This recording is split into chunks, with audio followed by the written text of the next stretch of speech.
खोपोली शहरात घडलेल्या मंगेश काळोखी हत्या प्रकरणानंतर परिसरात तणावपूर्ण वातावरण निर्माण झालंय। या पार्श्वभूमीवर राज्याचे उपमुख्यमंत्री एकनाथ शिंदे यांनी आज थेट खोपोलीत दाखल होत काळोखे कुटुंबियांची भेट घेतली। यावेळी त्यांनी मंगेश काळोखे यांच्या प्रतिमेस पुष्प अर्पण करून श्रद्धांजली वाहिली, तसंच कुटुंबियांचं सांत्वन केलं। या प्रकरणात कोणालाही पाठीशी घातलं जाणार नाही, दोषींना कठोरात कठोर शिक्षा होईल। सुडाचं राजकारण करणारी प्रवृत्ती ठेचून काढू, माझं पूर्ण लक्ष या केसकडे आहे। केस फास्ट ट्रॅकवर चालवली जाईल, कोणाचीही गय केली जाणार नाही, असे ठाम आश्वासन उपमुख्यमंत्री शिंदे यांनी यावेळी दिलं। त्यांनी कुटुंबियांना धीर देत सरकार त्यांच्या पाठीशी खंबीरपणे उभं असल्याची ग्वाही दिली। उपमुख्यमंत्र्यांच्या भेटीमुळे काळोखे कुटुंबीय आणि समर्थकांना दिलासा मिळाला असून दोषींवर कठोर कारवाईची अपेक्षा नागरिकांकडून व्यक्त केली जाते। दरम्यान या प्रकरणात रायगड पोलिसांनी आतापर्यंत 7 आरोपींना अटक केल्याचं प्राथमिक वृत्त हाती आलंय। तपास वेगानं सुरू असून लवकरच संपूर्ण सत्य समोर येईल अशी माहिती पोलिसांकडून उपमुख्यमंत्री एकनाथ शिंदे यांना देण्यात आली। आणि लोकांमध्ये अतिशय लोकप्रिय असलेला हा समाजसेवक त्याच्यावर निर्गुण हल्ला करून त्याचा निर्गुण खून करण्यात आला।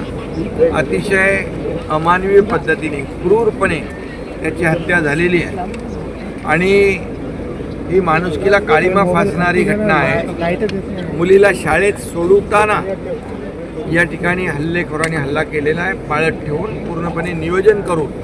हा नियोजित कटाचा भाग आहे आणि यामध्ये पूर्णपणे प्लॅनिंग करून या सामाजिक कार्यकर्त्याला मंगेशला मारलेला आहे। त्याच्या परिवारच्या भावना अतिशय तीव्र आहेत, इथल्या जनतेच्या भावना देखील अतिशय तीव्र आहेत आणि म्हणून जे कोणी याच्यामध्ये आरोपी आहेत हे सर्व आरोपी यांना ही केस फास्ट ट्रॅकवर घेऊन विशेष सरकारी वकील देऊन मोका अंतर्गत कारवाई करून या सर्व आरोपींना फाशीची शिक्षा झाली पाहिजे, अशा प्रकारची त्यांची भावना आहे। नक्कीच अशा प्रकारची वृत्ती ठेचून काढली पाहिजे।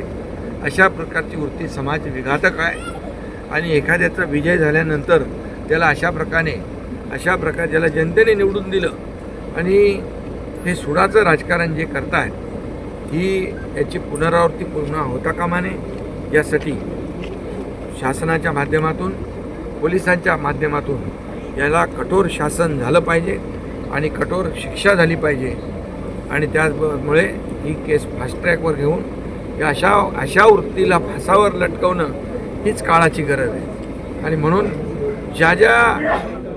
जे लोकांचा याच्याशी या गुन्ह्याशी संबंध असेल या सर्व गुन्हेगारांना पोलीस शोधून काढतील आणि त्यांना फासावर लटकवण्याचं काम देखील या ठिकाणी न्यायालयामध्ये तशा प्रकारची केस हे करून या परिवाराला आणि या समाजसेवकाला न्याय देण्याचं काम न्यायदेवता करेल। सर, अशा प्रकरणामध्ये राष्ट्रवादीच्या नेत्यांचंच नाव महाराष्ट्रामध्ये पुढे येते।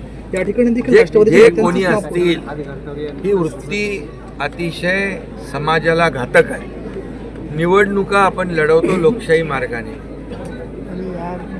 हार जीत होते, परंतु अशा प्रकारचं सुडाचं राजकारण करणं आणि एखाद्याचा जीव घेणं ही खरं म्हणजे समाजामध्ये एक अतिशय विकृत आणि समाजाला घातक अशा प्रकारची घटना आहे आणि म्हणून ज्या पद्धतीने निर्गुणपणे या समाजसेवकाचा खून केलेला आहे त्यांना कोणालाही सोडणार नाही। वादळवारा लाईव्हसाठी न्यूज ब्युरो, खोपोली। नवी मुंबई व रायगड जिल्ह्यातील ताज्या बातम्या आणि घडामोडींसाठी सबस्क्राईब करा वादळवारा लाईव्ह चॅनल आणि दाबा बेल आयकॉन।